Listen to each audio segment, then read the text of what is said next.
Hi everyone. Hey. Hello. My name is Evie and I'm the co-founder of Gsd Soundclub, and we're piloting this new speaker series called In Session. And today we have Onda as our first speaker. So I'm just going to introduce him. Onda is a VMA winning director known for his work on Megan Thee Stallion's Mamushi music video. His Adidas campaign also won him bronze at the Cannes, along with him winning gold at the YDA for his music video with Big Sean. He has collaborated with major artists like Kanye, bringing his music videos to life by creating cultural moments with his distinct vision. Today, we'll explore Onda's creative journey and dive into his unique process, uncovering insights into his exciting industry where music and design intersect. Thank you so much, Onda.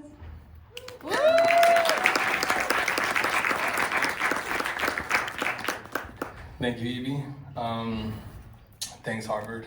Thanks, Harvard Gsd Soundclub. This is super cool, and I'm excited to break down a lot of things today. I think I'm gonna go through some of these to kind of just take a short journey into kind of my process, how I operate behind the scenes, the music video journey, and some of my moments with Ye and things like that. But first we'll start with what I like to call is paying yourself first, which you could say pay me, right? But the idea is not in a currency form of like when I go into a project, and I'm gonna be jumping around kind of all over the place here as I go through things, but when I go through projects and projects come in for me, it's never been about the money for me.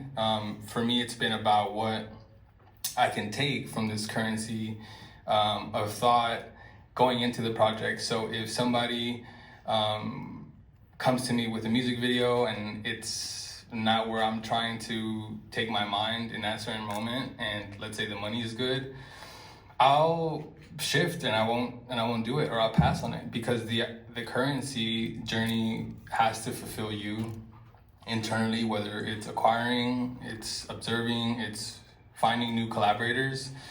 Those things usually pay off more if you do it for the right reasons. And when you do find a project that you fully invest in that currency of self-worth and filling yourself up with this acquiring of, again, before it is monetary, the profit from that is usually greater than you can imagine. And then from that, bigger things do happen. And for example, I'm gonna go into how I got the Mamushi job, but for me, the first time I got reached out for that video, or just in general for Meg, was to do another music video. That one didn't end up happening, but that's because I made the decision that I didn't want to compromise for actual currency, which is what we've been almost indoctrined to believe is the maximum form of payment. So in this music video, I wrote, this is a treatment, this is how I do my treatments, but I wrote this idea where, here you could say it's about, mixing Houston and the creative pressure and using these colors, and then it's also about how men ain't shit. But that translates into how I'm thinking about this whole thing. It's like we see Meg and Glow and they're laughing and they're like looking off camera, and then we see like an inflated man getting deflated, and that's a metaphor for egos. So we use parallax to like move into the scene, and then we show this world that's very Broadway-esque, where this deflated man is on the ground, and I'll use like AI and things to enhance just my treatments, because references are just that. So even the intro is AI. This is created, I found a lightning bolt and I mixed it in with two girls, and I try to find a way to make the journey feel like they're being taken on a journey when they're looking at this treatment. So we took the camera up from this world where this man is getting deflated, and there's like a conveyor belt with a bunch of them just inflated. Again, harping on the fact that men just aren't they ain't shit, as I wrote.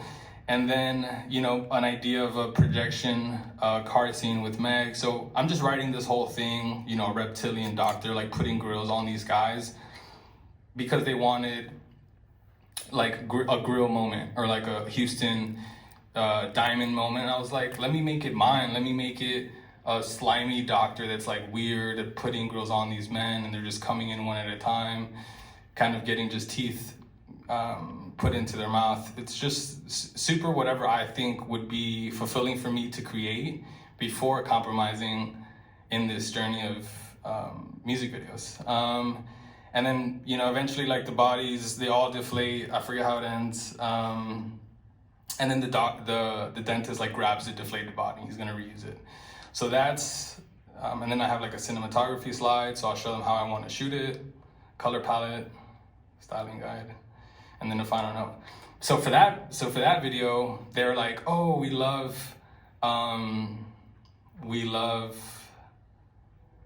the idea and we're super about it, but can you add like 15 beauty shots of Meg or X amount of things where it's like more music video-y in a way? And for me, I politely declined and I said, that's okay, fire. I'm connected to the idea of the inflated man and thought it would fit the song. And I would love to work with you guys on this, but it's just not the direction I wanted to head in. I really, really appreciate this. And I would love to work on the next one if you'll have me.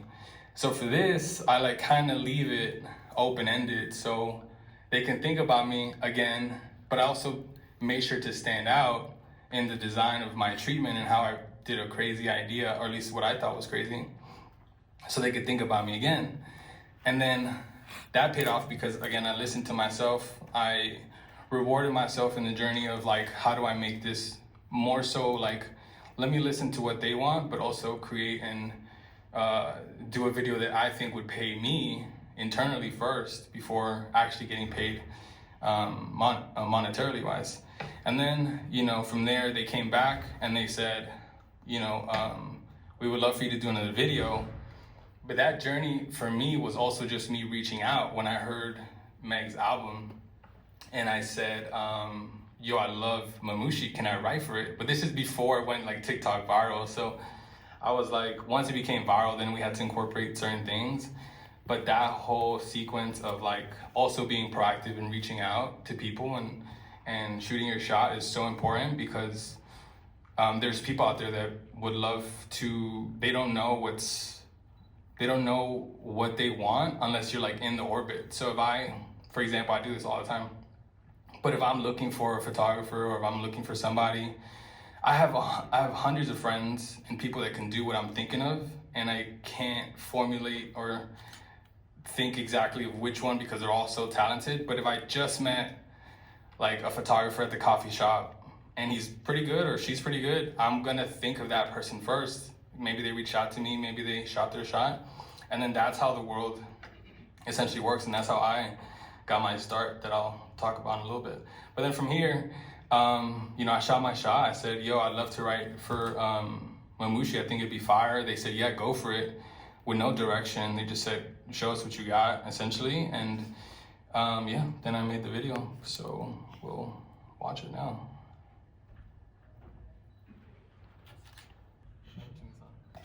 So that video, it's funny because there's a lot of butt in it now that I think about it, but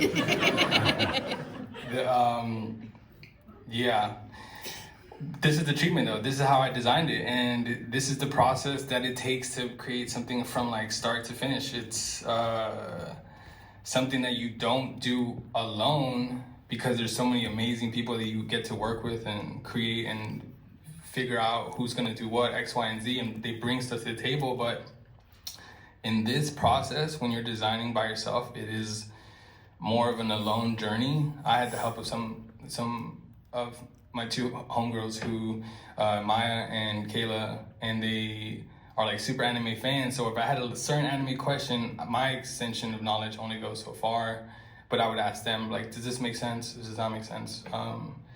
But yeah, so this is how I started the treatment. I sent it in, I got minimal notes, and in like 3 weeks we were in Tokyo shooting. And so I wrote, the film is about Meg being a force alongside Yuki. Meg creates an army in a way Akira Kurosawa would imagine or reimagine.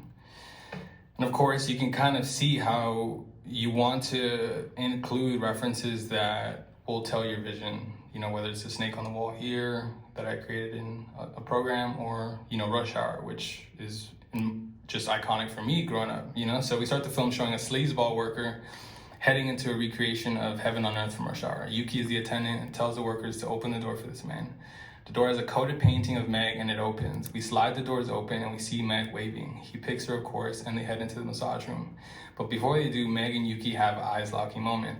So in these processes, you write all these things you wish and you hope for, but then when you get to the set, there's no time. Or you run out of time, or you have to remove a shot or add a shot, or you find new things. Because in this video, we didn't have this whole intro, but I found it when I went to go scout in Tokyo. I was like, this is super cool. Can we pull this off in time? So we did. And before that, he was just going to walk in, but we thought crossing the street would be better, and it feels like it was. So things that you find on set are also very important, just being in the energy of the space, and then having people create with you. So like the wall, this wall here was made by the production designer who did Enter the Void, this amazing movie that everybody references. So this guy came on set and designed this whole door, and it's like, this got snakes, scales from scratch, and we just put it into the onsen room. So you start to like create your vision, and it starts to slowly come to life, and it's such a rewarding experience to know that what you write is possible. It's so interesting when you reflect.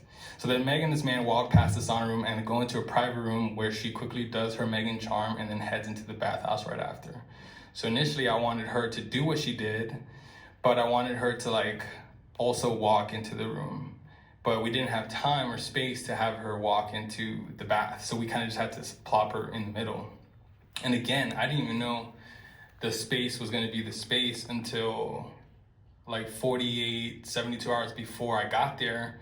Your options start to get limited. So for now in the journey, you're writing what you wish for, and then you hire a scouting person and they come back with the options of these places you desire. And then some of them work, some of them don't.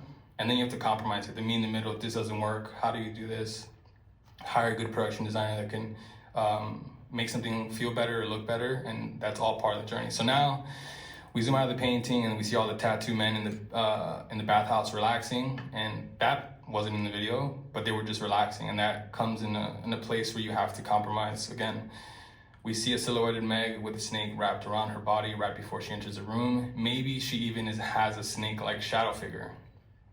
That's like something you write in, and then it comes to life with VFX. VFX says we could pull it off, and you're like, okay, fire. Like I wrote it, so that works. Meg walks over and she gets in the tub. The men just staring at her, unsure what to do. Again, I wanted her to have this sort of moment where she does. The robe, she wasn't able to like take off, but I wrote in the treatment, I was like, Meg, you have to be naked for this. You have to be like, bare. And otherwise it's not gonna work. But she was fully invested, which was great. But having that like ability to take your shot and be like, Meg, this would be a moment for your career. Let's do it together. We're gonna like create something special. And she was down. So, and then we have a performance of Meg bathing herself in the water, which we managed to pull off. And then throughout the bathhouse, there's paintings. The Mamushi snake in every painting abducts and traps the men as they move throughout the bathhouse. The paintings can sense the bad juju just like Meg and Yuki can. And it's always about describing what's the purpose of these situations. It's not so much like, let's just get a cool shot. There should be an underlying tone to it. And a lot of people that design or do music videos today kind of just want glam or just wants to be sexy. And I was telling Evie this the other day, it's like sexy only lasts for, doesn't last forever. And I think that when you make an artist feel or look inaccessible, and it's just like a moment for them, it's gonna last longer than somebody who just seems like they're attainable, because we can buy something similar to what people are wearing. We can buy fake jewelry. We can essentially be that person, but we can't be them if we create an image of them that nobody else can do when you have the power to make a music video. So we have moving paintings here. And then I said Meg turns into a Mamushi snake and scares the men. They pass out. And I think using references that aren't widely known or you would never think as a reference is something that's so important in the way I design. So like growing up, I've seen Aladdin 100 times, and I know there's a scene where Jafar turns into the snake, and I was like, the first thing I thought in my mind when I was like, she turns into a snake, and then I'm like, oh, let me throw an Aladdin reference in there. And if she understands it, she does. If she doesn't, you know, that's the nuance that separates like great artists from people who are just essentially copying shots, I think. And then we reveal all these men are passed out on the ground. Yuki starts to move them to the next room. We didn't have time to pull all this off, so we kind of had to prop them already. And Yuki hoses all of them down and their tattoos start to fall off. They weren't real gangsters. And that's the purpose of him like kind of scrubbing them and their tattoos off. So all those tattoos of these guys weren't even real. Only half of them were. But that's like, again, part of the journey. It's like, how do we pull off getting fake tattoos on these men? And it was very expensive, and we could only do like 3, but then we had to hire like actual Yakuza actors that were just down to be in the video. And it was like, yo, move here, you move here, and they're all naked. It's hilarious. You're just like, they've like killed people, I bet, and stuff. And I'm just like, I'm just moving them around. So it was funny, but yeah, so then juxtapose Yuki painting the men into a hypnotic dance choreo moment from Meg. That was just an idea in my head. I didn't even know what the hypnotic dance was going to be. I was like just winging it. I was like, yeah, we're going to do a hypnotic dance moment with Meg. But the day came when I had to shoot Meg in this red moon scene, and this red moon was on a lift, so it would come up and down. And these are things that happen as a director. You just innately make decisions based off how you're feeling or what's happening on set. So I was like, oh, just turn off all the lights real quick, put Meg in front of it. Meg, just dance to the song. You know, just we're gonna roll and we're gonna play it through the whole song, just dance to it. And that took 5 minutes, and we got this hypnotic juxtaposition that helped the video so much, just kind of where it was, I didn't even know what it was gonna be, but I knew I needed a sort of something that felt different that would tie them together. And they were both on set both days, and I was so anti putting them on set together. And I remember after we wrapped, Meg was in the water and she was talking to me as she's like in the water. I'm just waiting for something. And she's like, how come we're not shooting Yuki and me together? Like, why did we not do that? And I just said, don't worry about it. It's going to be better like this. Because, I don't know, just like 2 people in the same scene in music videos, it just brings it down a level in terms of it becomes music video. And I was trying to make something that wasn't too music video-y.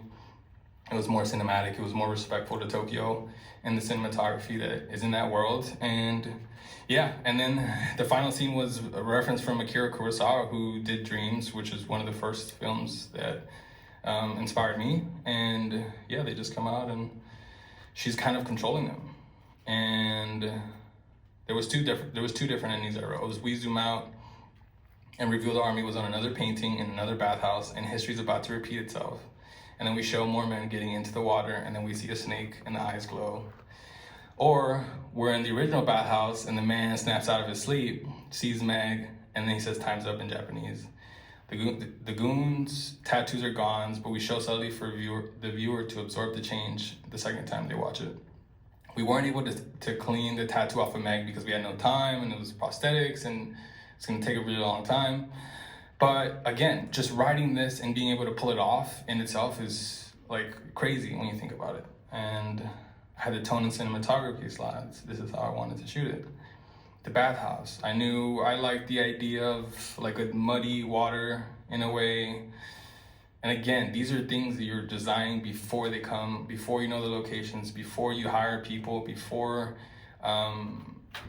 you see the night, the weather report, before you travel. So all these things you're just like hoping and wishing and dreaming on that you can get.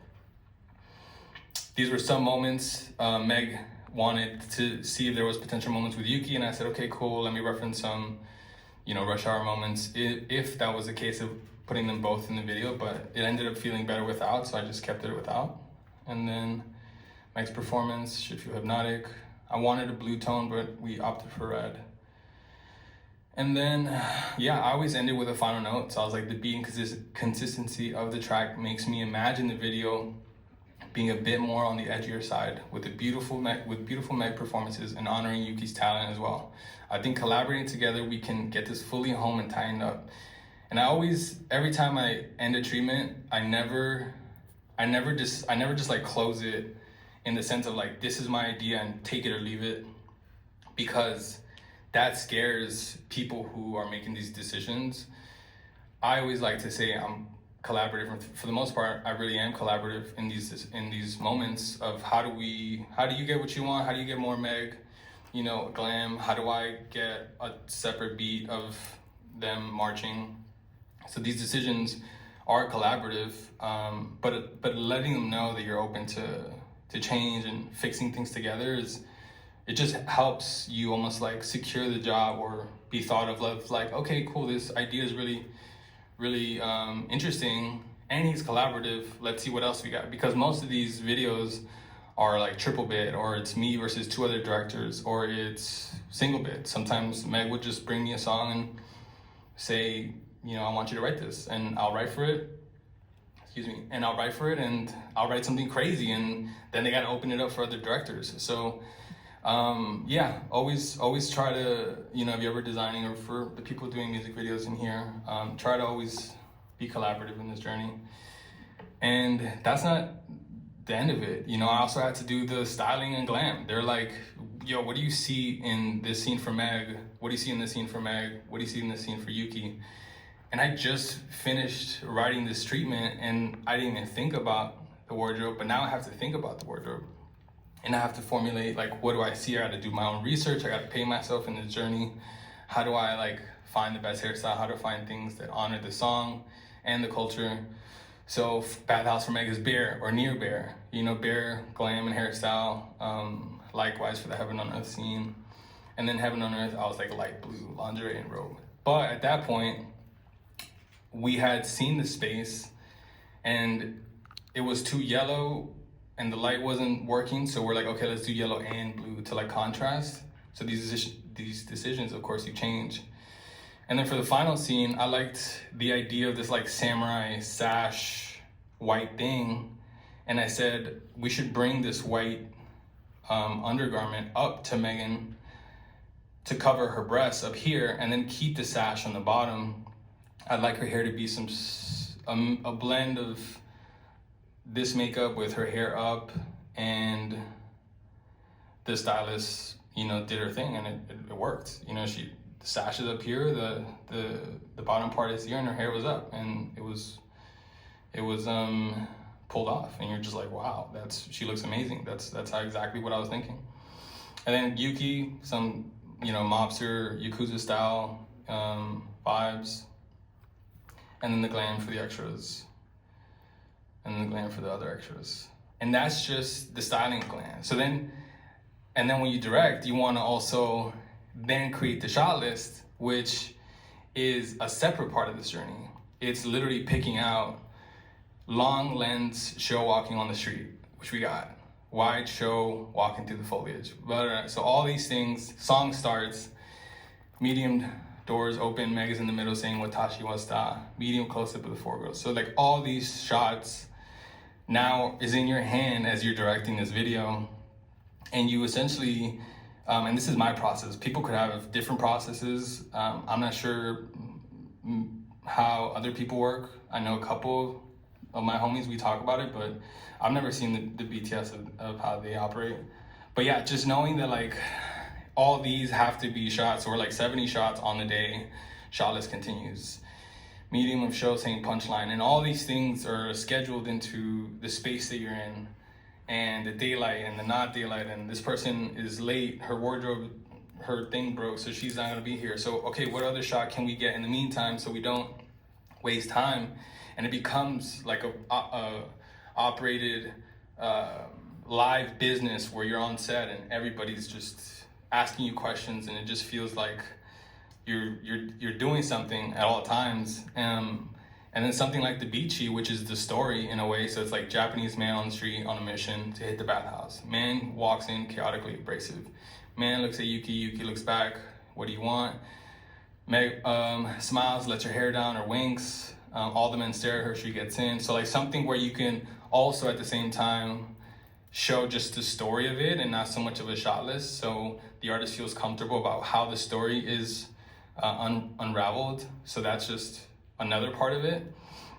And once you have that, you go to the location, you find the location, you take photos, and then you have a storyboard artist. Well, I use my homie Jake, who's incredible, and you essentially tell him, yo, this is the shot list, this is how I see it. I'll send him some references, I'll send him the treatment, and then I'll let him decide on what he puts on paper, because I know to an extent what I want to do and how I want to create, but he has a separate vision, and it would be a disservice of me to not let him cook and just be like, this is exactly what I want. This is what, because he's his own creative and he brings something else to the table. So he had people walking through the scene. He walks in. He had a separate shot right here. We didn't get that, but he gets the idea, and we start to go through this journey. And there's shots that I like that he does that I'll incorporate into the video. So like this scene with I sent him the photo of the hallway and he did this scene. He walks that way. I didn't use that, but there's other things where it makes sense. You know, I told him I want her to turn into a snake as she's walking, and that happens.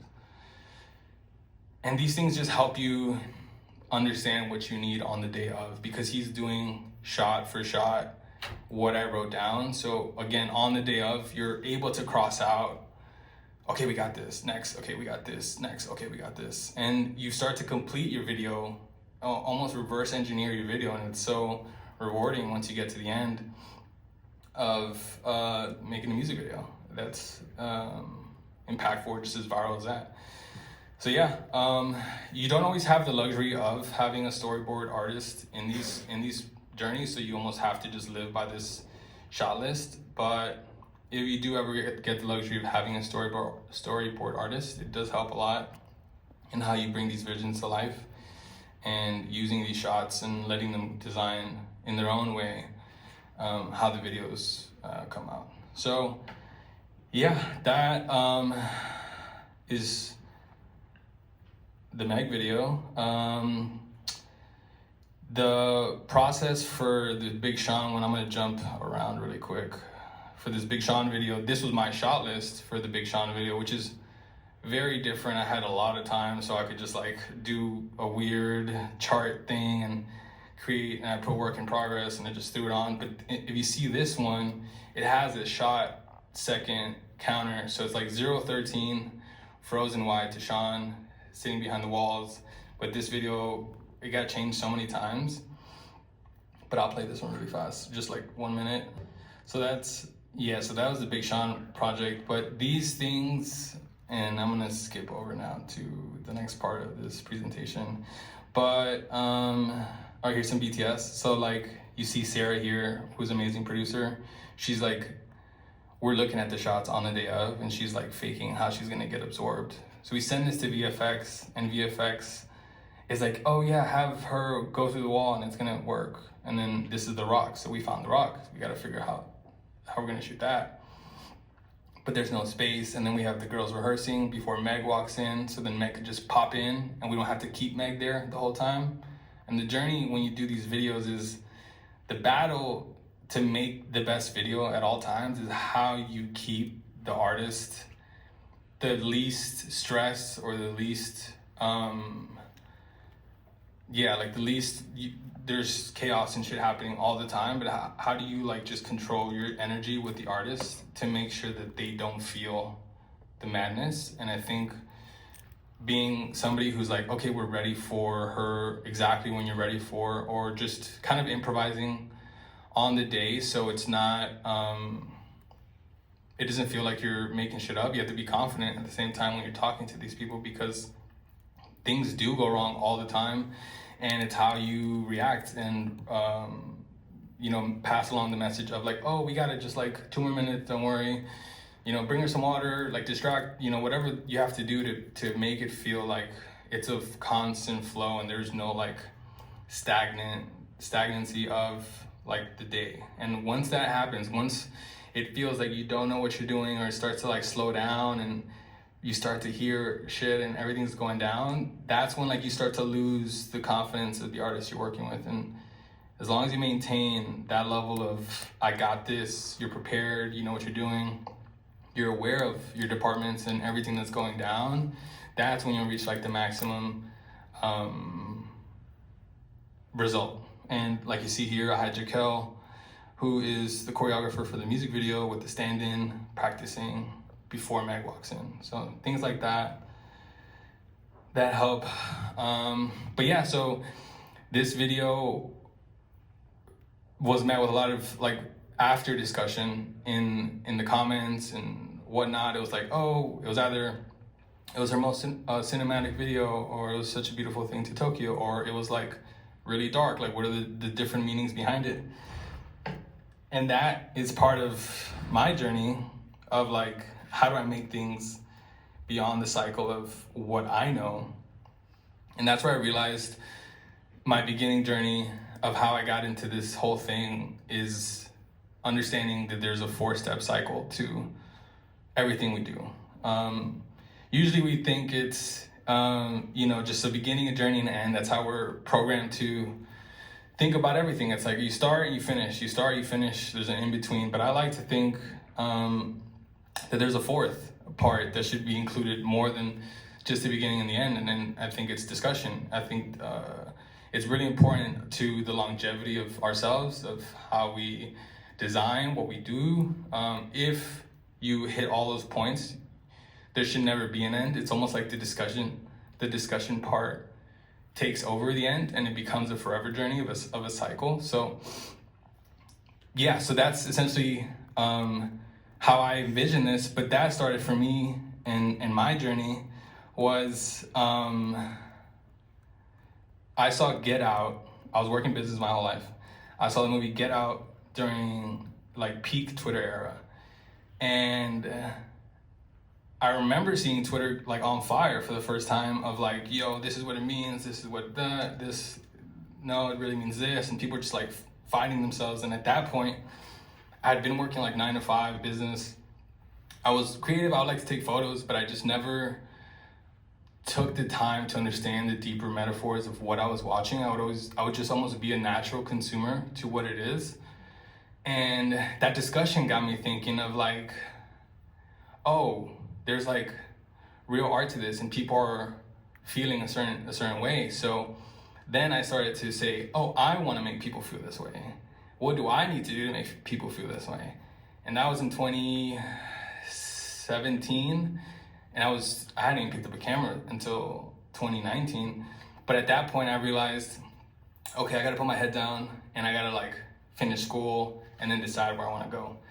But this is my journey. I remember like the first creative idea or the first creative inkling in myself was just listening to music all the time and wanting to be like Pharrell. I wanted to be like, make beats, and I wanted to be into fashion.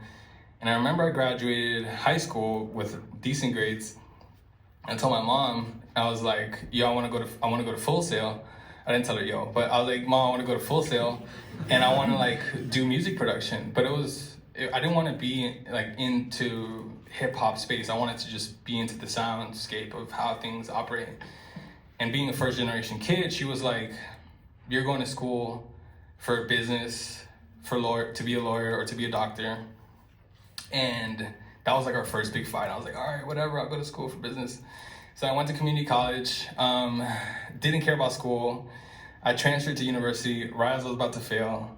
And then I got a job at Tesla, which was really, it was like, Tesla wasn't even around at the time. It was like 2014, when there was like 1,000 employees. I somehow got a job at Tesla, but I worked there for 2 years. It was a lot of hours. So then I went to probation at school. So probation, and at least in Florida, you get kicked out for like a year. You got to wait a full year before you come back. But then, so I'm just like not going to school. I'm not paying attention. I'm just so bored. I don't really care about business. It's just like, it is what it is. It's common sense for me. I'm just like, whatever. I get laid off from Tesla, but that's because I was like competing versus a guy who's married with kids and he's like a master salesman. And I'm just like, okay, how do I do this? So I get laid off from Tesla after 2 years.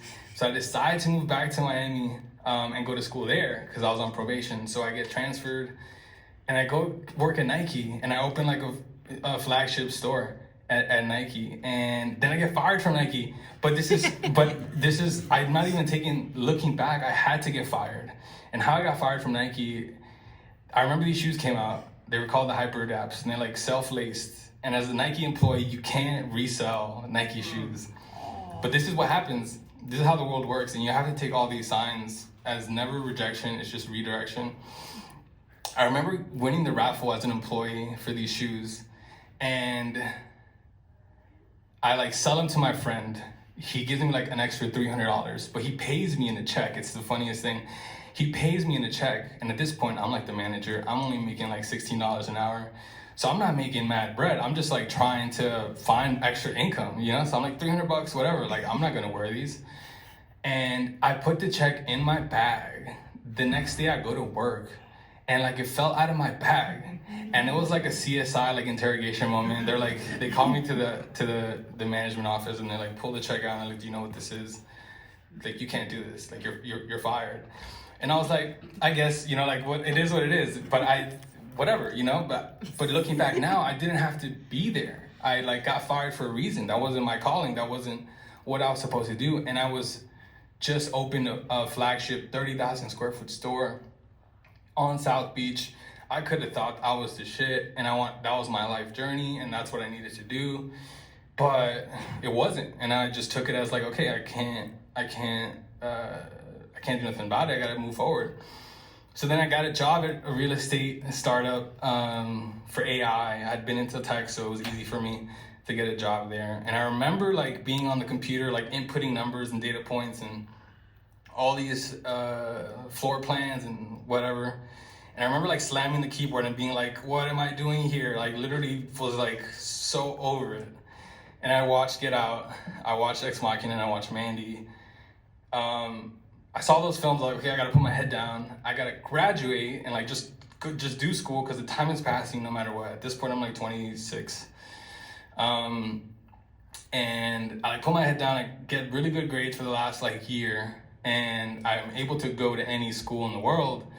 And I applied to like 3 business schools, and then the anomaly is USC Film School because again, I had seen these 3 movies and I continued to watch more. And I was like, I need to figure out what this is. So let me apply to USC Film, and I got into USC Film on my birthday.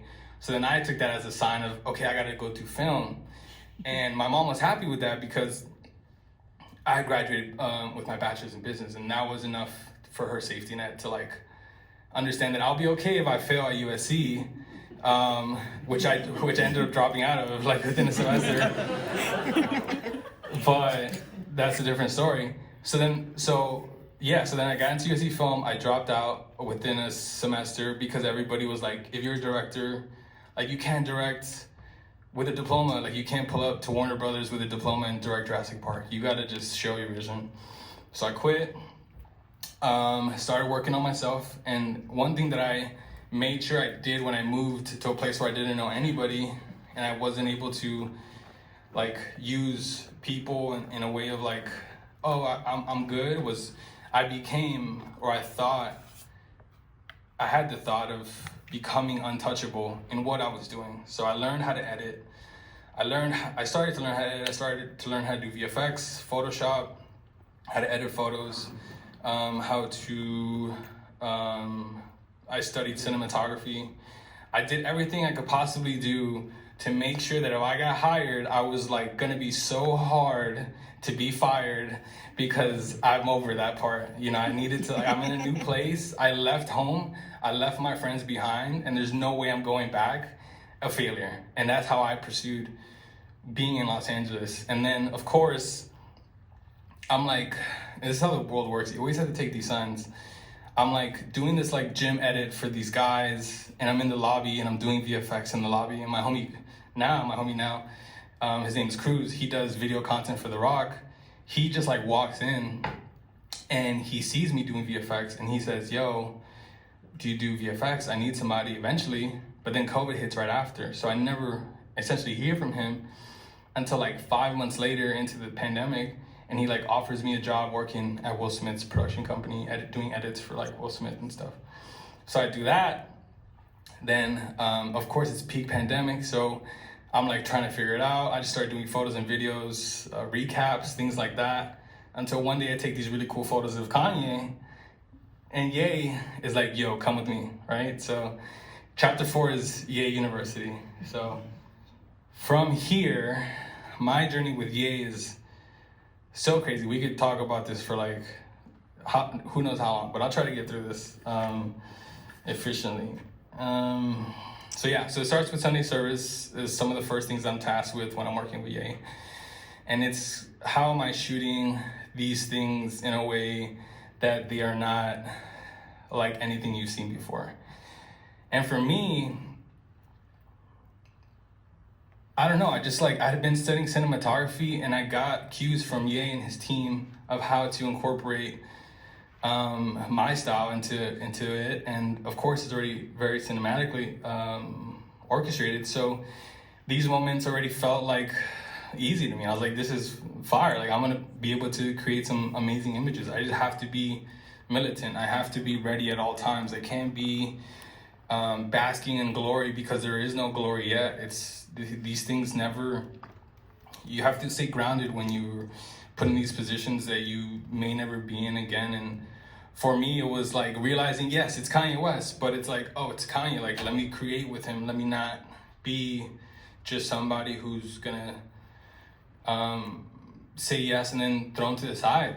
How do we do this together? And for him, he was very adamant about mentoring me and letting me do what I wanted to do, and then teaching me along the way how to fix certain colors, how to do certain things to his liking in a way where we were able to find a harmonious balance of putting these amazing images out or keeping them in, because half of these probably haven't been seen by the internet.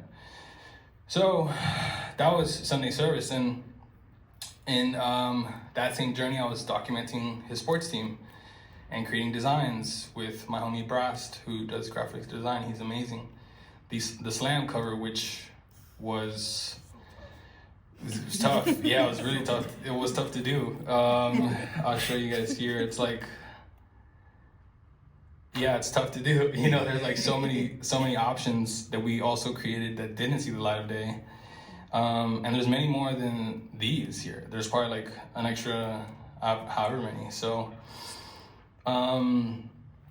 so this was the part of the Ye University that I had been practicing my edits, my creative decisions, my Photoshop. All this was put into motion because Ye would text me and expect a design or a photo or something within like 30 minutes. I remember shooting the Diet Coke video, which I'll show a snippet of. And like, I kid you not, we shot it and finished it like at 3 in the morning, and I got a call from him at 6 asking me for the cut. So it's like he operates on this time of now, and luckily I had been prepared for that. Otherwise, I would have been tossed to the side a long time ago. But in this journey of designing with Ye, I got the opportunity to also follow him and photograph his Julia Fox era, which is iconic. And now looking back at it, right? But these moments were met with like, he didn't ever tell me to like shoot it from this angle or shoot it this way or stand here, do that. It was always like he would just let me do whatever I felt was right. And if I got the moment, that's on me or it's not on me. So like this top right moment where she's on top of him, I'm in the room, but I could be on the other side of the room letting him have this moment, or I could photograph it and then decide what we do with it later. Like, is this monumental? Is this a moment? Are they gonna be married and this is like gonna be on their wall one day? I don't know, but I'm there in that moment. And I'm like, this is fire. What if I stood on this chair while they're literally like having a little cute moment. And I just like stand up and I get on this chair and I'm just like figuring out these angles and I'm shooting it. But that's the beauty in creating art. It's when you're in a space and you don't know what to do, you should just follow your instinct and do exactly what's inside of you, because that's like that's the genius of ourselves, of putting things out and creating. And I remember sitting in front of him like a week or two after Virgil died. And I'm coloring this photo. I think it's this bottom left one or this one. And I'm like trying different colors. He's right next to me, like right here. And he's going through these photos. I'm changing the colors. I'm turning the blacks down. I'm turning the highlights down, whatever the case is. And he's like, this way, that way. No, this, go like this. Nah, that's it right there. And then that's when he's like, it's really cool. And I don't take this like as I was this, but he's like, that's it. He's like, you're a Virgil now. You gotta tap into your Jedi. And I'm like, he's like, this, you know, he's like telling me how to move things, and I'm just like, I'm able to do it. And I think being able to do it and show him live time that I'm this creative allowed him to think of like, okay, he's in my space, he's able to create with me.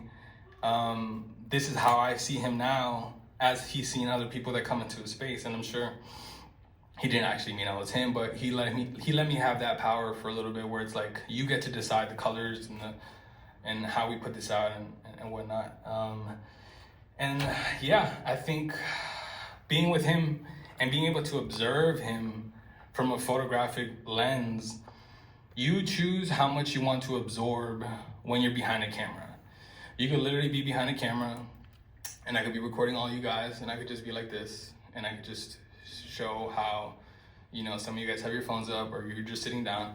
And then, but I could also choose to observe the mannerisms and how you're using the people around you or the things around you, or how you're looking at the light, or how you're touching something, or just everything you're doing. So you have the ability as an artist to choose what you absorb. And me observing Kanye and seeing how he operated was, to me, how I realized that he used people in a way where he had no ego into like how these massive world decisions came about. And this is just how I observed them. But for example, and this is how I operate now and how I was mentioning earlier, but if I'm walking into a coffee shop with Kanye and there's like a text message that comes in and he has to choose between two garments or like a cover album font or something, and then we run into Joe, who we have no idea why Joe's there, but he knows Ye and they have an interaction. But this text message just came in. Ye's probably gonna ask the guy, knowing what he probably wants, but he probably either wants to confirm or challenge what he's about to do. And he'll say, Joe, like, which one do you like more, the black one or the white one? And Joe could be like a salesman at like some place that has nothing to do with creative decision making. But he'll take Joe's answer into consideration when making that final decision. And maybe it'll be a worldly decision that'll change how we all dress or how we all listen to music or whatever the case is. But me observing that aspect of how he operated allowed me to realize that he intakes how the universe puts people in front of him. So when you go to the bookstore, you go somewhere, you run into somebody, and you're going through something, or you're trying to figure something out, I like to incorporate now that train of thought where I involve people into what I'm doing just to see what the message is. Because why am I running into this person right now? Why is this person FaceTiming me at this hour when I'm like trying to figure out some crazy problem? Maybe I shouldn't ignore it. Maybe I should answer this call, and that's gonna loosen up the train of thought for the actual answer. So it's like, it's taking all these signs the universe sends you and not letting them go to waste of how you move and go through your creative journey. So that was me from an observational point of view of how I saw Ye. And from there, he sent me a text message and he was like, yo, we gotta shoot a video for Pusha T in like less than 48 hours. And I had not shot a music video at that point. But I was like, say less, let's go. Like, okay, like I'll figure it out. And I tapped into my good friend, who is one of my best friends now, Omar Jones, to help me pull this off, because I was going to be with Ye that whole day shooting him and Julia Fox in a separate event. And I needed somebody to shoot push while I was there. And he was somebody who I admired growing up, growing up in this field, you know, looking at edits. Omar was one of the first people I would like reference. And he was down to pull this video off. And so me and Omar are now best friends. We talk all the time. And that's me and him here talking to Ye and Pusha T. And that was my first music video ever. And then that kind of just like put me on the scene where, you know, it's just... Look, see green light. So that was like, yo, we need to shoot in the next 48 hours. This is a reference, which is Craig Mack, Flavor in Your Ear. How do we pull this off? And Ye was like super happy. And it's like Ye's happiest video. Like it means a lot to me and Omar, because it almost feels like the last time we got Kanye in a video with emotion. Everything else like past that has been like masked Ye or something a little different. So we're grateful that the last moment of him like probably being joyful on the screen was able to be captured in this format. But I'm sure he's gonna come back and have a separate moment or whatnot. But yeah, so that was essentially how I got into music videos. This was my first video ever in terms of music videos, and that was January of 2022, which is not so long ago. And yeah, I think from here, let's see, do I want to show something else? I do want to show how this interview I did for Ye that nobody's ever seen. So like 3 hours, 3 hours, where I really humanized Ye, and it wasn't shot in a 60-minute sort of format. It wasn't shot in something that just was cutty. It was, how do I keep the lens? How do I stylize Ye? How do I make him immortal in this space without like being the same interview style as we've seen, you know, time and time again. And I remember we decided to shoot on these Ikegami cameras, which are these old tube cameras. But the thing about those cameras is they were always shot or used for broadcast, like back in the 80s. So all the talk show hosts and all that were on these tube cameras. But this was turned into a photographic moment. So like change the lighting, do a color grade. What does it look like? How does it feel?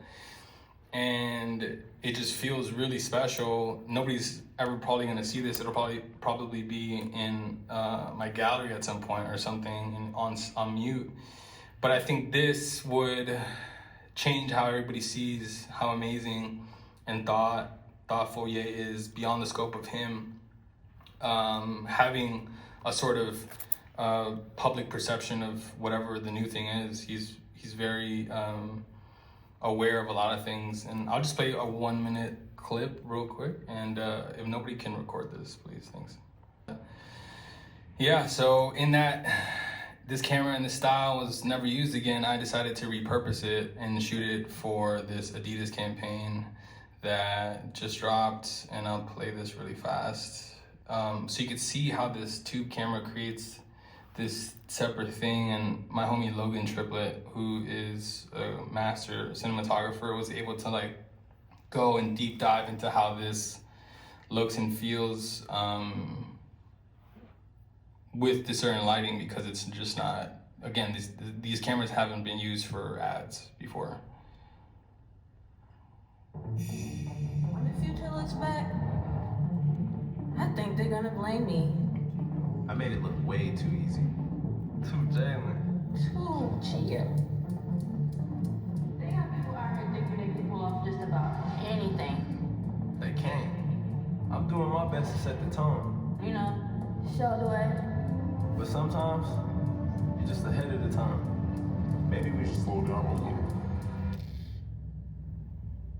Let them catch up. Maybe they should just take note and recognize we the reference. So that was used with that camera that I repurposed for from the Ye interview. And yeah, after Ye, I started getting into ads. This was my first ad after I only play a little bit of this, but this was one of my first ads after I did videos. But I think this is a cool way to show, and commercials are a completely different beast than music videos when it comes to designing the treatments, how you approach it. When you do music videos, it's probably like 3-4 people on the call that you talk to and have to convince. When you do commercials, it's like the agency and then the client and the in-between, the departments, and it becomes from like a 6-person journey to a sell it to 25 people on the call watching you talk, or 40 people dialing in to see how you perceive just their brief. So it becomes a long journey because, again, it's a product. It has different markets around the world. How do you translate it around the world? How do you show the shoe? How do you show the product? Is there enough light on it? You can't be it's like so many moving parts that you have to navigate. So commercials is in a way so much more taxing and bang for your buck of like earning every single dollar that you get from it, because it literally takes the life out of you. But when it comes out and it's your vision and you find a way to do it, it definitely feels really nice.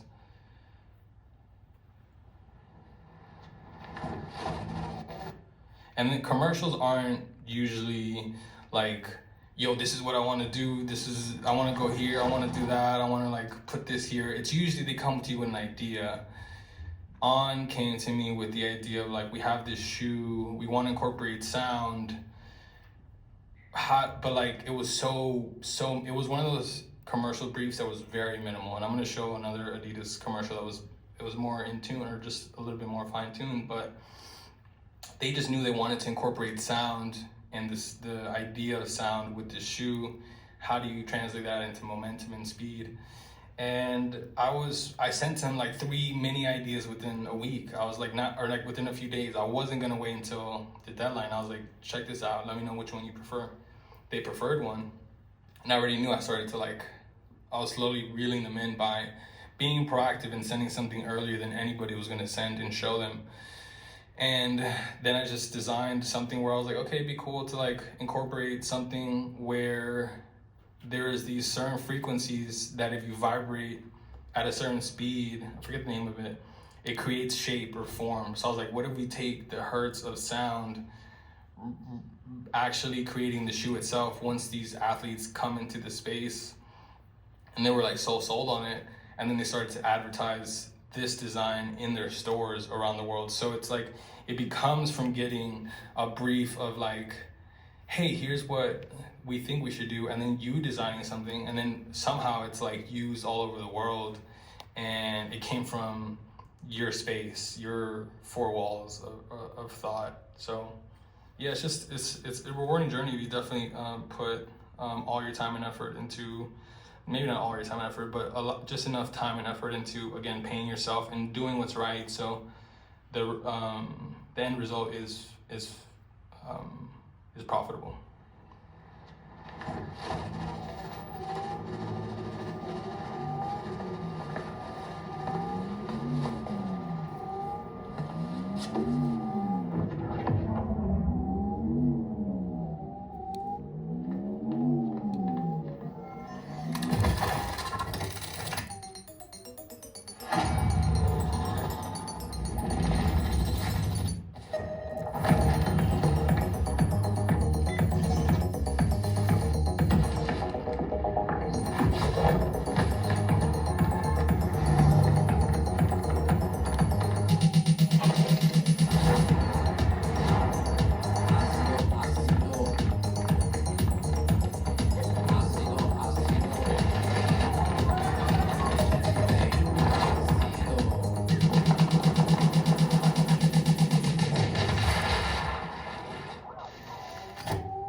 It's funny to see like those moments, because agency and client are like, we need them to like stop on the ground, like we need them to like stop when the music shuts off. And I was like, okay, like let's figure it out. And yeah, just we just try to figure it out. And again, these things are like 1 day, 2 day shoots, and you got to gather all these people up, and you got to make sure the camera's in place, is the sun right, this guy's looking at the camera. I was like, how do we cut it fast? How do we not do it? Like, we can't. That was the best take. You know, how do you figure these things out? It's just, it's chaos at all times, but it's controlled chaos, and you have fun with it.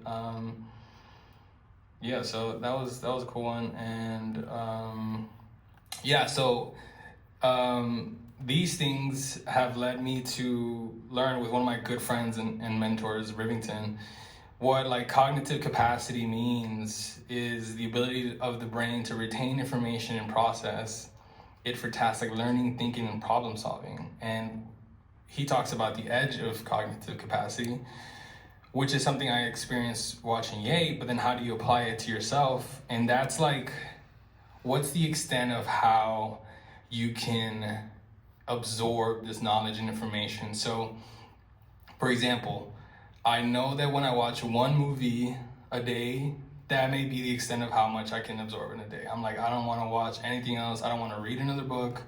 I don't want to look at another photo. I'm like done. I'm exhausted.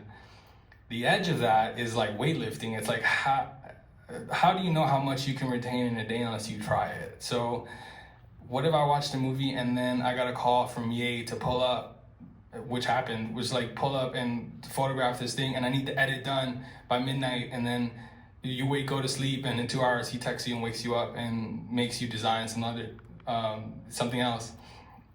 So like pushing your limit of like, what is that edge of your cognitive capacity to learn and absorb and find answers to what you're designing is how I started to think, and how I had to think to create these campaigns or moments that will stand the test of time. Something like the Anthony Edwards campaign that I did with Adidas, that it started off as a basketball campaign for an athlete, but for me it was like in this peach world. But it was like, how do I get myself in this peach world, endless possibilities? How do we make something that's impactful and lasts forever? And that pushed me to think about all these things, something I put in my treatment that like sold it to them. They're like, the second we saw this on slide 3, we knew you were the one. And I was going up against like very amazing directors, but I won the job because I started to push myself in these places where I didn't know I could go before. But I had seen it with Ye and seeing how he operated with 100 people all at once, and him not sleeping and looking up things. So I was like, let me apply it to myself and how I do music videos or how I do commercials. And I'll show some of these ads really quick. They're not long ones. Hey, what's up with the machine though? That's for my receipts. Receipts? Yeah, I hear all the hate. Yo, Ed, Carmelo said, are you committed to really going out there and being the face of the league? Because they're throwing that term around too loosely. Okay. Cameron said, to me, he's an all-star, but not a superstar yet. Buddy, It is what it ain't.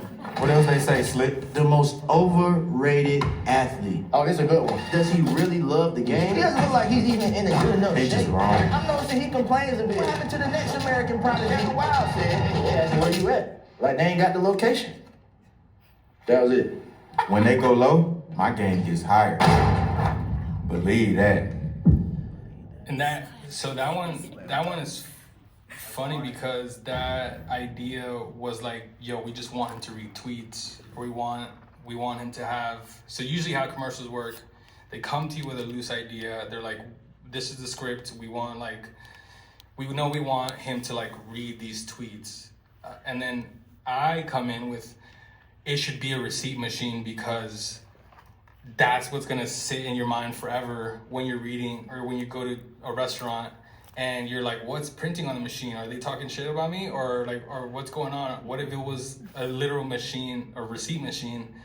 That would be what I thought would be the best commercial versus like a phone. And how do we incorporate that into the video? And they were down, they're like, let's do it. It sounds amazing. So I have different receipts, machines, different prints. Everything was just you got to make these decisions on the go, and you just have to trust that you're making the right decision and live with it. And you always just have to trust yourself that you're making these right decisions, right? And this is another one just came out. I got in trouble with, so don't record this one. But the ending is different than the one that came out. But this is the freedom that Adidas has allowed me to have with Anthony Edwards, where it's like, yo, we're already essentially second to Nike campaigns because Nike has been doing it for so long with Michael Jordan. How do we like hit the edge of like culture and pushing the narrative of like Adidas is here, or we're coming for the throne, right? And this is the Halloween one.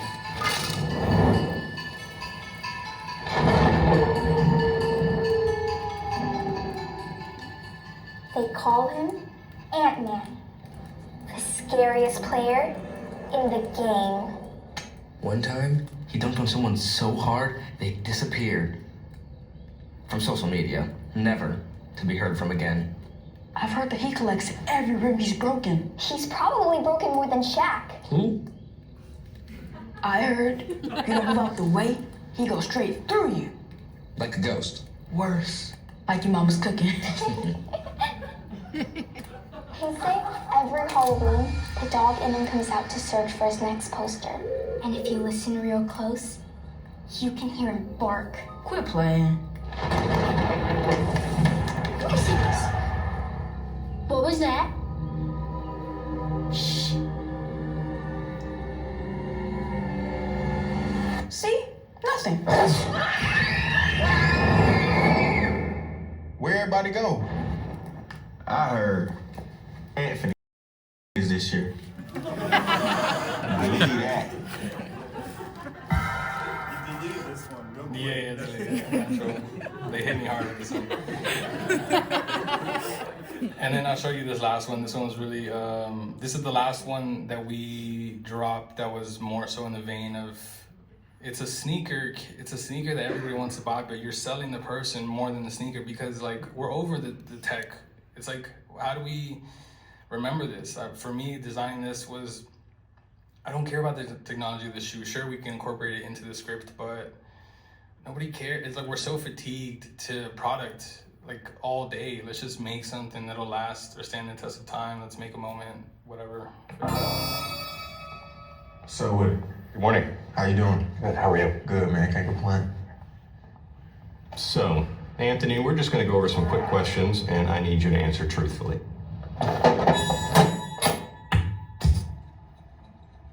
Okay? I ain't got no choice, Jack. Okay. Let's start simple. What's your name?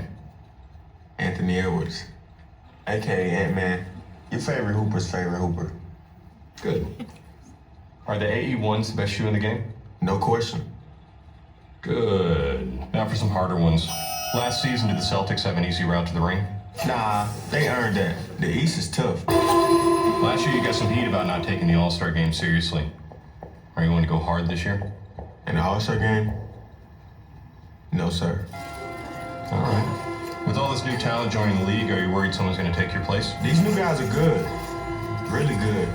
Is that your final answer? Maybe they'll take my spot.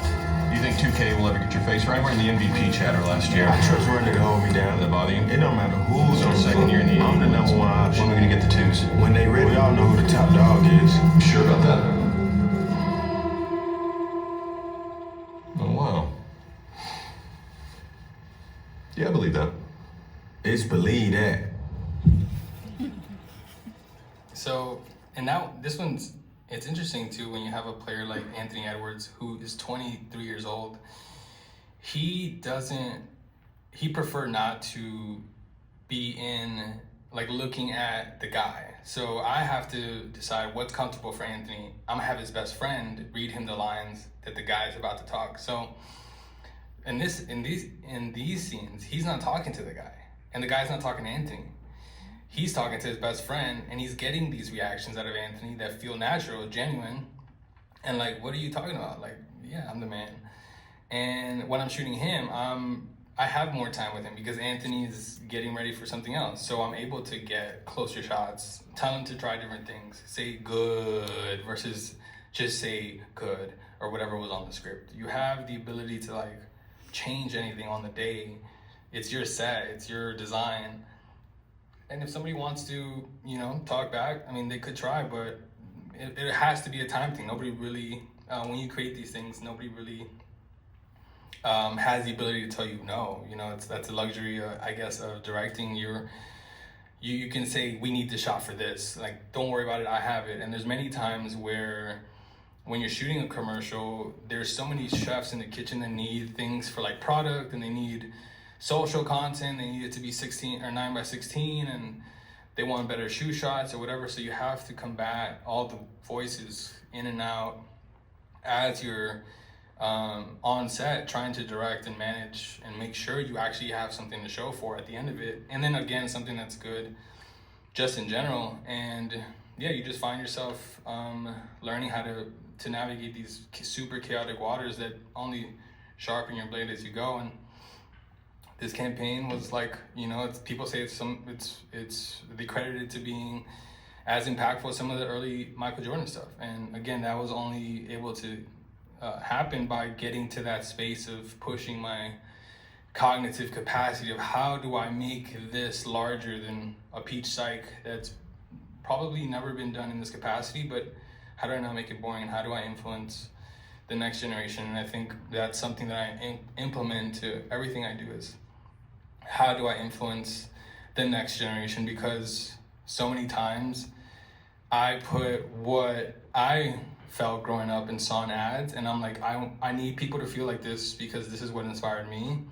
And if nobody else is gonna do it, I'm gonna do it, or I'm gonna try to do it. And yeah, as we get to the end of this, I wanna leave you with this chapter 6 with Create Dangerously, which is something said by Albert Camus, which he talks as us artists having the responsibility to create, right? And to create today is to create dangerously. He said this back in 1957, and it was more of a societal stance because there's so many people that don't have a voice when they are revolting or there's mass uproar in certain parts of the world. But us as artists have the ability to talk and speak for these groups of people that don't have a voice. So creating in a way is already dangerous.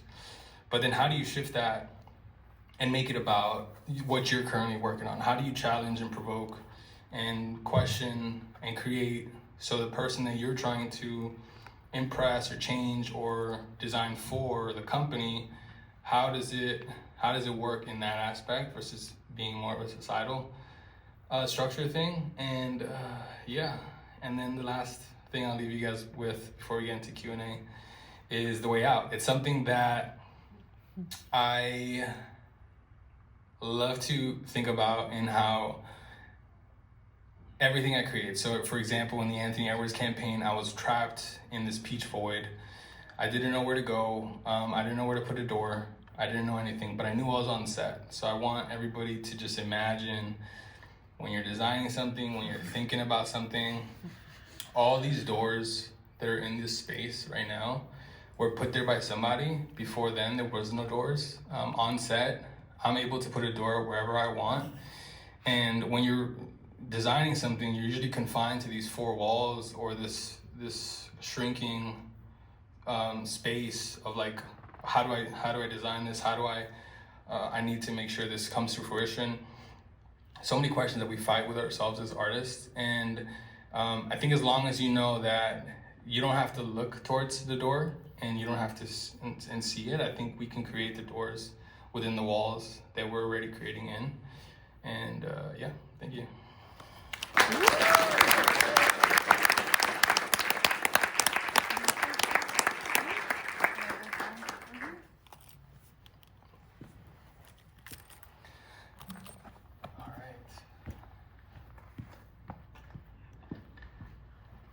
Let's have another round of applause.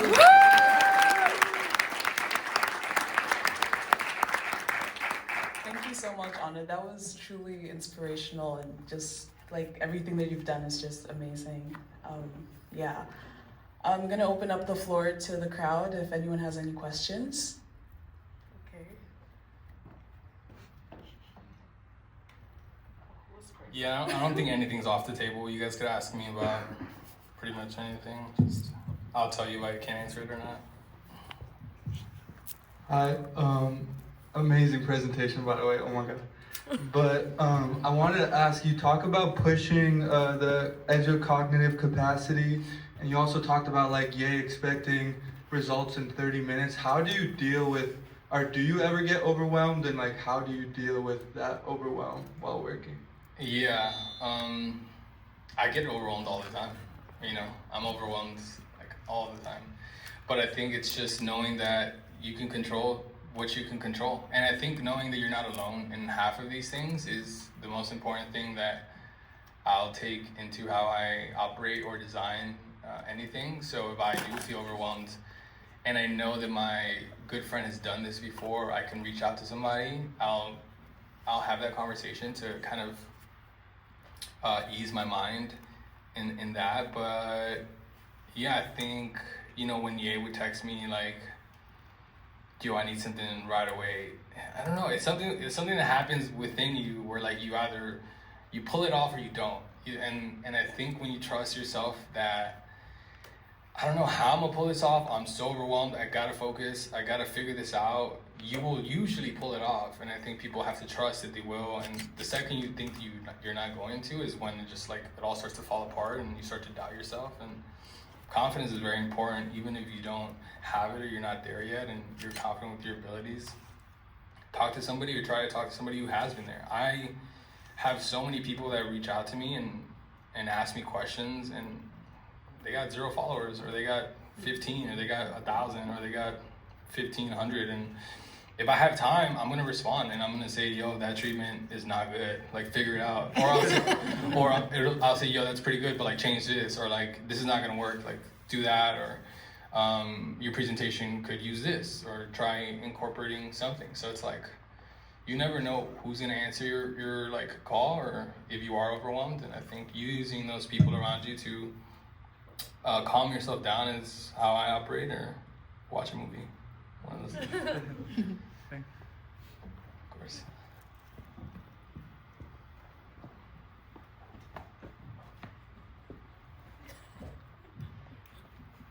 Hi, this is incredible, thank you. Of course. With Kanye, it seems clear that there's constant creative collaboration. I'm really curious with Meg and with other artists, when does that collaboration come in? Like, is it just on shoot day? And which do you find more enriching? Do you like the constant collaboration, or do you like a little bit more of the creative freedom? Yeah. Did Meg send you? No, I'm kidding. So with Meg, she has a channel, right? Because Meg is, a lot of artists already have like a wall, a third-party wall that does the communication for you. Ye is the type of person that is gonna text you directly and say, I need this from you, most of the time if he grants you that power. So the collaboration with Ye is great because I'm able to achieve what he's trying to do quick, and it feels rewarding in a selfish way to be able to like, yo, this is what you asked for, here it is, and it's like essentially efficient for him and the culture of how we create. But for somebody like Meg, who has that middleman, I didn't see Meg until she walked onto set, and the first thing we shot was when it was the last scene, was the blue man and her outside. That's the first time I saw her. I didn't even talk to her before, but I knew that she was getting the messages, and she barely came back with notes. So for me, it was cool because although the constant collaboration could seem like that's the thing, that may be the route to go, with somebody like Meg who just kind of said, I love your idea, like go with it. It's also rewarding because you're like, okay, this is me. This is fully my vision and how I'm gonna pull this off. So she trusts me, I know how I'm gonna set it up. And then when she gets there though, she does have comments or concerns. So it's like, no, I wanna do another take. I don't like that take. I'll show her the take. She says, no, I could do it better. She'll do it again. And it'll be a pushback. She'll say, no, I wanna go longer. And I'm in the back of my mind thinking, we're about to lose the sunlight. We gotta go, we gotta travel here. We're gonna be late, we're gonna be over hours. People gotta get paid, people are gonna not eat, X, Y, and Z, as she's pushing back. And then I just gotta kind of put my foot down with Meg, if that's the scenario, and be like, Meg, I think you look beautiful here. We got the shot. I think we got it like 2 takes ago. We have to move on. And she'll be like, okay, just one more. And then I'll be okay, but that's the last one. And like having that confidence with these collaborators, they're like, this is it. Like, we gotta go. Like, the next one is gonna make the video. This is gonna break the video. We got 5 takes. That's where you start to earn the respect of these artists. And then that's also fulfilling and rewarding to how you work with them. But Meg was great. I love working with Meg. She's so easy to work with on set. The only thing about Meg is she knows when she can perform better. So for her, it's like, I want to do one more because I know where I fucked up. So she'll know she like missed a beat and then she'll try to go again. So, which was rare, but yeah. So those are the juxtapositions between both of those. Yeah. Thank you so much. That's quite creative. I'm curious to know, how has technology and artificial intelligence shaped your work? Do you use a lot of it? If you do, how do you balance originality of your own thoughts and work with that which is thrown at you by new technology? How do you do that in a way that makes you still feel proud of your work, that this is my original work and not borrowed from, say, AI? Yeah, I think just creating the images you want to create without copying is the most important thing. Putting your own spin on design is super important.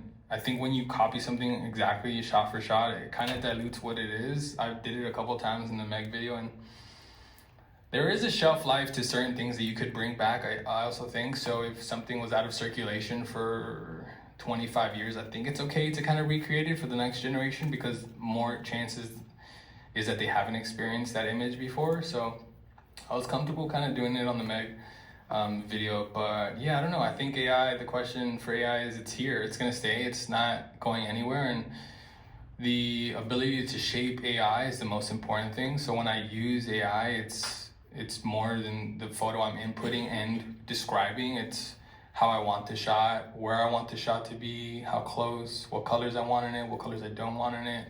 Then I take it into Photoshop. I'll take something out of it, I'll expand it, I'll throw something in, put it back into AI, then make it move. So it's not being lazy when you use AI. I think that's the answer. It's like, don't be lazy when AI gives you something. It's enrich it and make it your own. And that's something that, I took and I showed you guys with like the Meg thing. It's like, the first image was fully AI, but I said, give me diamond guns, and then I slowly zoomed it in, and it's like, it's completely a new image than what it was that I put in originally, which was just 2 girls standing there, yeah. Yeah. Hello. Okay. Yeah. I really appreciate your creative outlook. It kind of brings me back to the first time that I saw like Michael Jackson's like Thriller, or like Remember the Time, or if I think of like creative directors like Hype Williams, how he was able to like express himself through like hip hop music videos all the way to film. So leading up to that, I just want to ask you, like, who's your like greatest inspiration and why? Oh man, that's such a good question. I don't. That's such a. The thing about me is that I don't watch music videos. I don't want to watch any music. I only watch my friends' music videos now. But like growing up, I'd seen like what was on MTV. So inspirations for me are just like the historical directors and cinematographers. So like I referenced in the Meg video, Akira Kurosawa, Stanley Kubrick, Panos Cosmatos is like such an amazing filmmaker who like uses mysticism in a weird way, but it's like so chaotic and dark. He's the one that did Mandy that inspired me. And then inspiration, I just take from, just seeing people every day and what they do. I like think about so many things all the time. I'm like, this is a film in itself. Like, what happens if that door opens and somebody comes in and just puts a bag over my head or something, Like that's like the part of it. And yeah, for me, my greatest inspiration is probably just living day to day and trying to think about those moments when I'm not on my phone, because we find ourselves to be on our phone so much these days. And what is that in the scheme of like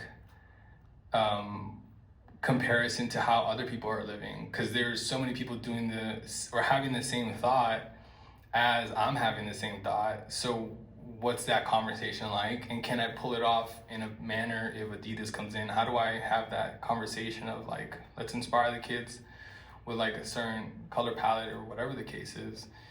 And it's like, how do you incorporate all these inspirational things into your art the next time an opportunity comes? Because you never know when the opportunity is going to come. So you try to incorporate it as you go. But yeah, my inspiration is just every day, just people. Amazing presentation. Thanks so much. Thanks for being so honest and showing kind of like a slice of your journey. My question is related to kind of future direction and kind of your evolution. I remember first hearing about you during the Sunday service stuff, and I stumbled upon the Adidas stuff and I was like, oh, Onda did that? Like in the highest praise. It was so different. And even your stuff with Meg, your stuff with Sean. So I'm curious in like the world of music videos, specifically like hip hop videos, and you have like things like Lyrical Lemonade, Cole Bennett's, who make similar stylistic videos. What your evolution is, and do you want to have a style when it comes to music videos, or do you want to continue evolving? Yeah, I mean, that's a great question. Music videos are something that I don't really take lightly in the way that I've probably turned down, and this is horrible for like people trying to make music videos now to hear, but I've probably turned down like, and I'm not like bragging about this at all, just music video direction from like the creatives isn't always the best. They don't want it to like be super glam or like super performance based, and that's not what I want to do. And I think that's why I don't do as many music videos, because I'm like, I'd rather starve for a month and like figure it out, or like work with my homies and just pay the bills, than to like sell out. Because I think the second you sell out is when everything starts going the opposite way and you're almost like thrown to the side. So yeah, I think for me, I definitely want to get into films. That's my next step. And I think as a creative, or as a filmmaker, the journey, the least the journey that I think is the there's no right or wrong way, but how it starts to formulate is you like start doing music videos, and then you probably get into ads, and then you get to the ability to choose which music videos you get to do, which ideas you want to get off. And then you're able to take time off and write your film. At least that's how I've been kind of mentored by Ian and some of my good friends. So that's just like, yeah, I want to keep doing music videos, but in my way, right? Like I want to be able to choose which projects I do. I want to not be conformed to a certain ideology. I don't want to sell out. I want to continue to put my stamp on it, whether it's surrealism, whether it's hard images that are just very dark or shadow-like. Yeah, it's just that's how I see the future of my video direction, for sure. So real quick. Hello? Real quick, 3 things. Thank you to the co-founders and whoever runs this club. It's amazing. I hope there's more of this coming through. It's really cool to see a backhand experience of what goes on for creatives at a larger scale. Second, to all the creatives out here, just remember, you are a cook, you are a chef. A batch recipe calls for 50 onions, you make 50 onions. A recipe for a family of 4 asks for 3. Know how to, put everything in portions that you need properly and get it done. We all got this. As I like to say, we are in a new renaissance. We have kids that are coming out of the woodwork that are striving for a voice out in this world right now, and it's amazing to see that happen. And if anybody gets inspired from tonight, please continue with it. Third, you're amazing. You do great work. I do have to head out. I do have a Polaroid I want to give to you. It's very special for me, and that's pretty much it. Fire. Thank you. Bars. Appreciate that info too. It's great. I have a question for you. Yeah, of course. I'm so bad with stairs. I'm so bad with stairs. I really have no.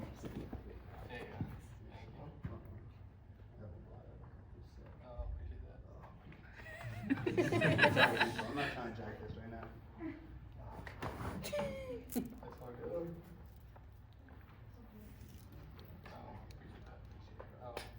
be good. Yeah. Be safe. Yeah, All that's right. Thank you, man. Yes. First, thank you so much for the beautiful lecture. Thank you for sharing your knowledge. My question is, when was your aha moment to know that, okay, making videos is my call first? And then the second question is, do you think you going to college and graduating helped you in this journey? Or if you went back in time, you would just concentrate on making the films? Yeah, aha moment for me making videos was, I think when I did this video called Stick. It's 5 minutes and it's like chaos, but it was the first video I did it with my homies at Parallel, but it was like the first video that I did without Ye or like his team and etc. And it got a Vimeo staff pick, which like at the time was like something you would covet as a director. And I was like, it was being so well received, and I was like, oh, this is okay. Like making videos, I've been wanting to do it, but it was a sort of like validation of like people enjoy this, so like keep doing it. A lot of people are supportive in my community, where I don't know, other communities may not be as supportive, but yeah, I think that was probably my aha moment. And then going to school for business definitely helped this part of my journey. But going to school for business also didn't help because you don't really interact in that form. I would like to say that working in business helped a lot, because being on set is just managing people and managing your creative outlook. So for me, it's having worked at Tesla and talking to like thousands of people all the time, and having worked at Nike and having 100 employees under me, and then now translating it to set and being like, oh, this person talks like somebody I know how to talk to this person. I know how to shut down this fire because I've been here before. It's common sense. Like business is just like stretched common sense. It's not rocket science. It's just, what do you do in this scenario? Do you like help? Do you not help? What do you do? So having that knowledge and experience has been able to like translate it onto set, where like these common sense problems happen, but the core foundation of the creative is already set in place. So now it's like, figure it out. How do you figure it out? Common sense of like, how do you get to that point? You ask the question, why? And you get to that answer of your original creation. So, yeah. Thanks for the speech today. Really inspired as a designer or a worker who works with collaborates with musicians, and I was really inspired about Kanye talking about how creative directors work today, where they try to force feed your ideas, and rather being like that, Kanye has been said that it should be rated by peoples to follow the idea. What do you think will be your core power for the collaborating peoples around you to follow your idea? What do you think the core power of it is? Well, I think it's in the vein of futurism, where you present the idea and you're okay if somebody doesn't do it. There's so many times where I get videos turned down because I'm writing something so chaotic or something so weird, or I'm having a call with creatives about a commercial brief that they'll send me, and I'll like say something that I see that's about to happen and how I see the trend of social or content or videos or whatever the case is, or colors, or whatever I feel is gonna be, again, that futurism aspect that like Ye was talking about, Virgil was talking about. It's like planting the seed and then letting them come. And most of the time when you talk to these creative directors at these agencies, they have a job to execute like the brand's creative direction, and you can only push it so far. So at least for me, when I do the Red Cup example, I just place it there, and half the time they walk out, or half the time they're like, no, we don't want to do this idea, or thank you for your time, thank you for your treatment, it was really cool, but we're gonna go with somebody else. And then I'll see the product or it will never come out. And I think like hanging your hat on that, where you know your idea is the hardest idea that's gonna come out, or it's not gonna be, you know, the visionary moment, is something I implement all the time. And half the time the videos don't come out, or they're just not, I don't know. So for me, I always just leave it all out on the floor. The first thing that I do in my treatments and the music journey is I just listen to the song, and I'll listen to whatever I'm listening to at the moment, if it's a commercial, and I'll let that teleport me into how I'm gonna design or what the future is for that moment. So for me, I'm really big on the sound experience in these music videos or commercials. It's listening to a song 100 times in a row and designing it based like that with my eyes closed, but it's always the first or second thing that comes to my mind when I design. It's never anything else. When I start to struggle and fight myself to redesign my first core thought of what I thought of when I heard the song, the video never gets made, or the video is just not, the design just doesn't work. So I usually try to go with my instinct of like, oh, I'm getting taken here. This is what it has to be, and this is what I'm gonna write. Take it or leave it. Obviously taking into account all the creative choices that these creative directors make, but with a grain of salt, you know, because you have to trust yourself, and you have to remember that you're just as much as a visionary, if not more than half of these people. Otherwise, why are they coming to you, you know? So. There we go. Onda, such a pleasure, thank you.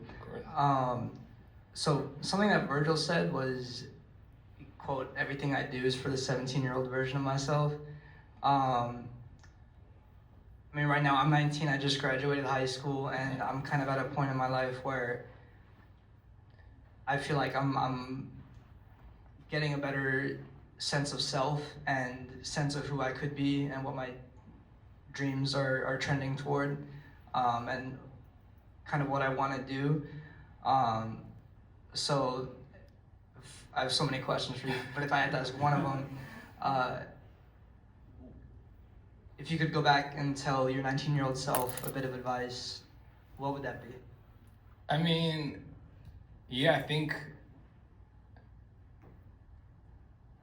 just learning from every moment that comes your way, and knowing that it's not anywhere near the end, or it's not anywhere that's gonna define you. Because I don't know, like for me, when I was in high school, I was listening to like Big Sean and Kanye and J. Cole and all these people, and it's just like, for me,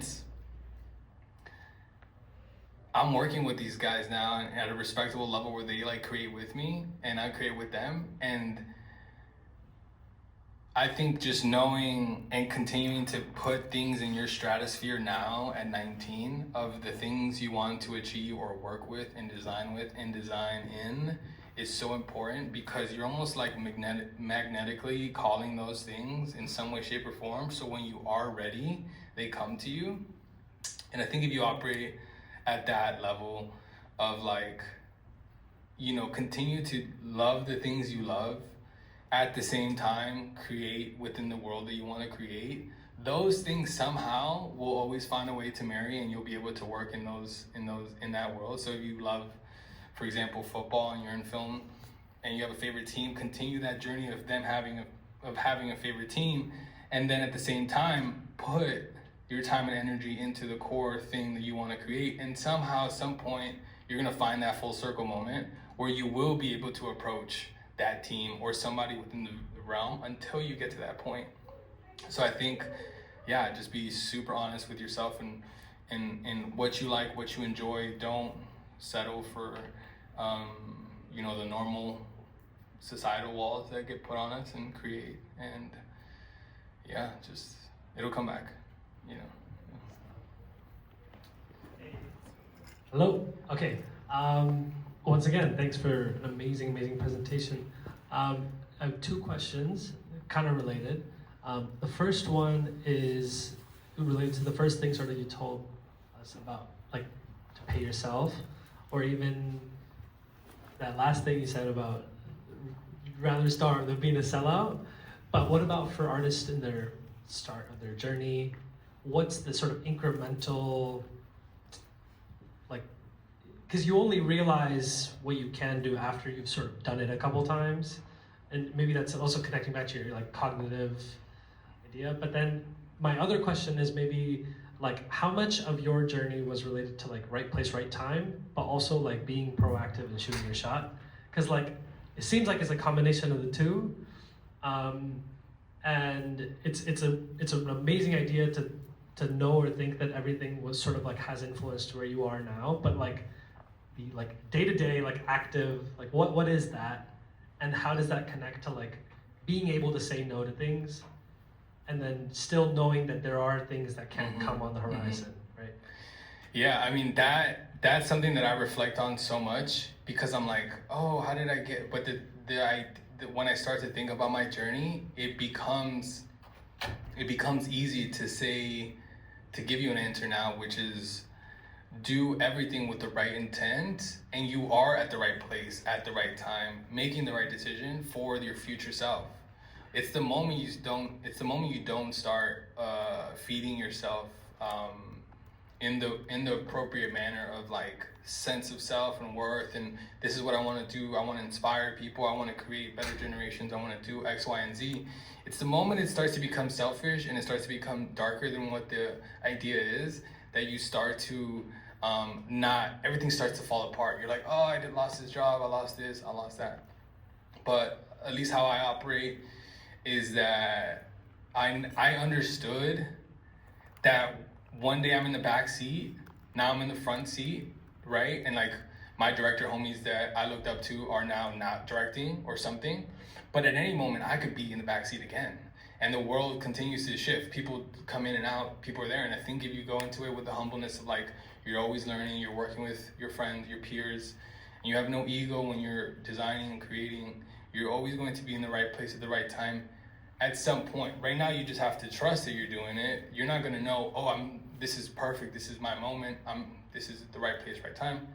But that answer will come to you in 5 years. You're like, I needed to drop my phone on the street and then run into this guy. Holy shit. For now, we just operate day to day. But you have to trust these moments as like opportune luck, whatever the case is, that will lead you to this life you so desire if you put in the time and effort into creating and designing and trying to better our future. Yeah.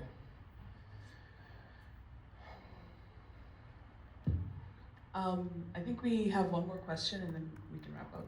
So, let's do it.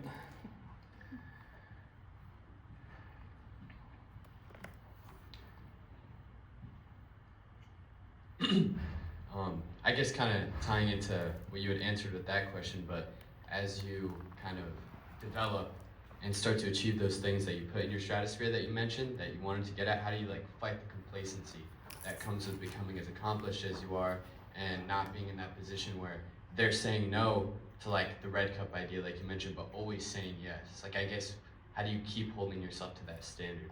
Yeah, oh man, I love that question, because I hate the idea of complacency, and it's backwards, because in this world we're literally born, and within 4 years we're like indoctrined and like programmed to wake up at 7 a.m. and like go to sleep at like 9 p.m.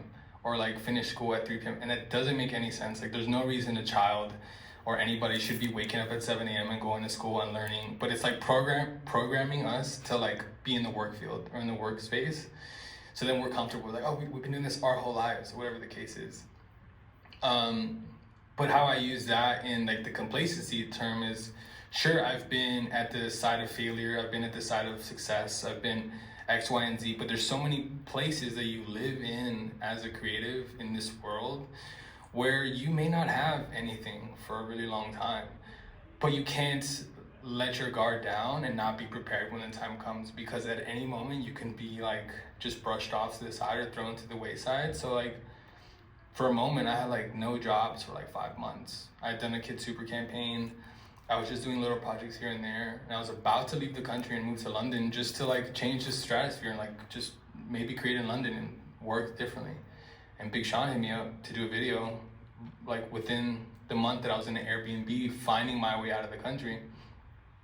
And at that point I had still continued to study, I could still continue to watch films and been ready for that moment. And then made a video that got me X, Y, and Z, and I stayed in town, and then Adidas came in, and then Adidas came in, and then I got it on running, and then X, Y, and Z, things started to happen. So for me, complacency would be a disservice to myself, my peers, my mom, my friends, those people who believe in me. And I think that's how I take complacency and that idea of like, if I am lazy now, these people that look up to me and respect me and talk about me and want me to be somebody and save the family or save the community and like be proud of, I'm doing them a disservice by being complacent.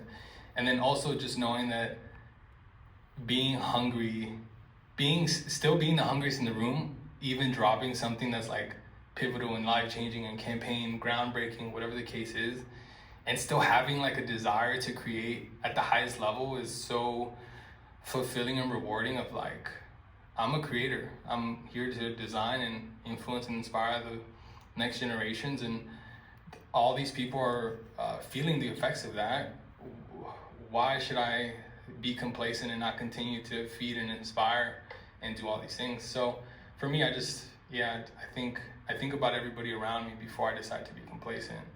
And I think also just being innately a creative, you're almost always creating innately and being inspired innately in everything you do every day. So it's kind of hard to be complacent if you're a true creative or designer, because everything inspires you. So yeah, I think with complacency, it's a disservice to the people around you if you are. Yeah. Thank you. Of course. Yeah. Thank you guys. Thank you.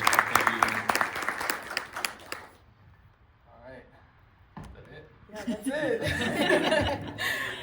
Yeah, that was great. Thank you for everyone for coming. I hope that this was like just really inspirational. At least for me, it was. There were so many gems, and I feel like I've just learned so much about creativity and just like taking your stance and being confident in your vision and just carrying that through. So thank you so much, Onda. Yeah.